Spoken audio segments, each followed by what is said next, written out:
Hello beautiful people, ఈరోజైతే నేను ఐకియాకి వచ్చేసాను. చూసారా ఈ సాఫ్ట్ టాయ్స్ ఎంత బాగున్నాయో. ఇంకేంటి, ఎవరైనా మిర్రర్ కనిపిస్తే అమ్మాయిలు ఊరుకుంటారా? మీరే చెప్పండి. నెక్స్ట్ అయితే మిర్రర్ వస్తున్నాయి, చాలా టైప్స్, చాలా సైజెస్, చాలా బాగున్నాయి. సో ఇంకెందుకని చెప్పి మీకు చూపిద్దామని తీసేసాను. అండ్ దెన్ పూలు, చామంతి పూలు ఎంత బాగున్నాయో కదా. మేమైతే ఐకియాకి వచ్చింది కర్టెన్ రాడ్స్ అండ్ కర్టెన్స్ తీసుకుందామని వచ్చాము. మాకు adjustable curtain rods without drilling కావాలి. వాటి కోసం అయితే చూస్తూ ఉన్నాం. ఇక్కడ వాల్కి ఉంది కదా డిన్నర్ సెట్, అది నాకు బాగా నచ్చింది. కర్టెన్ సెక్షన్లోకి అయితే వచ్చేసాము. మేము చూసాము రాడ్స్ అయితే అడ్జస్టబుల్ ఉన్నాయి, కానీ వితౌట్ డ్రిల్లింగ్ అయితే లేవన్నమాట.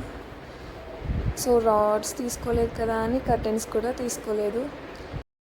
లాస్ట్లో ఐకియాలో ఇలా ఆర్డర్ చేసుకొని తినేసాము. ఇంకేంటి మరి, ప్లీజ్ లైక్ అండ్ సబ్స్క్రైబ్.